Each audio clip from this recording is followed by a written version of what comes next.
It can help us create and build at a higher level. That's the promise. In reality, there's a lot of trade-offs.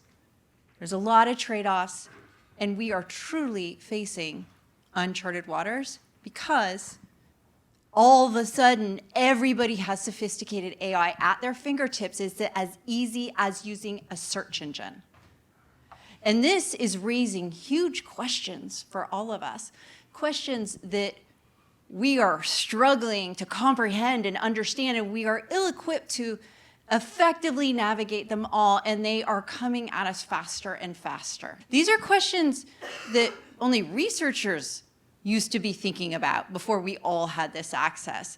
This is what the cutting edge of AI innovation looked like in the 60s. It was a vibrant time for AI innovation. The gentleman here in front of this computer is a Stanford professor who discovered one of the first expert thinking systems. But it's also not surprising that that didn't break out of academic hallways.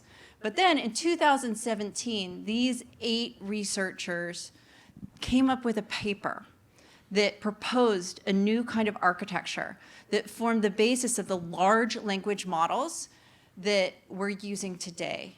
That became the core of this recent AI acceleration that's affecting us all. It was possibly the most successful software launch in history. So within 5 days, 1 million people had tried the tool. Within 2 months, 100 million. And I just want to give you some context for that. Facebook took 5 years to reach that 100 million mark. This happened fast. And panic ensued. So within weeks, school districts had started to ban ChatGPT. Federal agencies soon followed. The Italian people lost access to ChatGPT for a month while the Italian government figured out data privacy concerns with OpenAI. What is clear, maybe the only thing that is clear right now, is that from this moment, our world has really changed. So here's what happened. Machines used to only be able to do automation that was based off of structured data and repetitive tasks. So structured data is the kind of data you find in a database or table, and it's organized and it's labeled. But now the machines can understand the unstructured data of our natural language. The natural language we use is extremely unstructured. We say things in different ways. We make all kinds of mistakes, spelling. It's very unstructured. Now the machines can speak that language, and they can do open-ended, goal-based, objective-based tasks. So that changes everything. We used to have to learn specialized language, specialized code to be able to interact with these machines. But now they can speak our language. So you see how it looks like these machines can understand and reason. They can create. So now we have access to these tools. You know, people who are running organizations, leaders, we've never had a chance to have tools that can create. They could be thought partners, they could be collaborators. We used to have to do all of that thinking. It had to come from us. We are at the beginning of a cognitive revolution. So the Industrial Revolution was all about mechanical efficiency. And mechanical efficiency changed every sector and every job in every industry. Now, at the cognitive revolution, it is about cognitive efficiency. And that's going to change every sector and industry and job. And it's going to happen in a much more compressed time frame. That compressed time frame is difficult for us as humans. So this is a chart that I use to just summarize some of the dimensions in which this digital disruption is different. We are accustomed to digital disruption. The word digital transformation has been around for a long time. For 30-some years, we've learned how to deal with this at organizations. But this is different. This is different for not only how it's arriving, but how it's making us feel.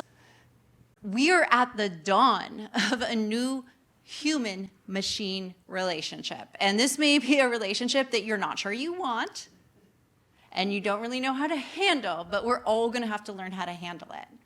So those that discover what the power of human intelligence and machine intelligence can do together will be able to use this technology to advance and accelerate what is possible. And those who don't, at a certain point, will fall behind. We are nearing this new digital divide. This is what it looks like at the beginning of a revolution.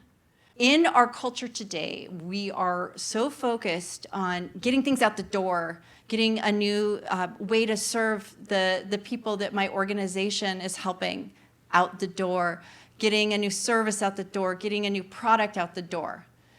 I'd like to encourage you to think about this moment as a learning moment. This is a time to learn. Focus on, I want to accelerate my speed to learn. I want to figure out how to learn faster about this in a more immersive way, as opposed to trying to have the goal of, I want to get something out the door that's using this. It's a little bit of a mind shift that can be really helpful. I want to tell you about the power loom riots. So weaving used to be done by hand, and it looked like this. And then the power loom was invented, and one person could do the work of many. And there were thousands of weavers who were out of work, and they were starving, and they couldn't feed their families. In 3 days, over 3 days, in 1826, up to 3,000 rioters at once attacked mills and worked to destroy power looms with pitchforks and axes in an attempt to stop change from shifting under their feet. It didn't work. We tend to overestimate the effect of technology in the short run.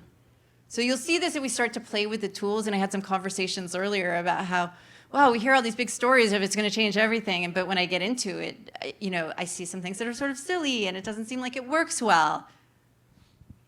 So we might have these, as you see these big stories, it might not feel quite matching up to what you're seeing as you start to get your hands into it. We might be overestimating in the short run, but in the long run, we tend to underestimate the impact of technology.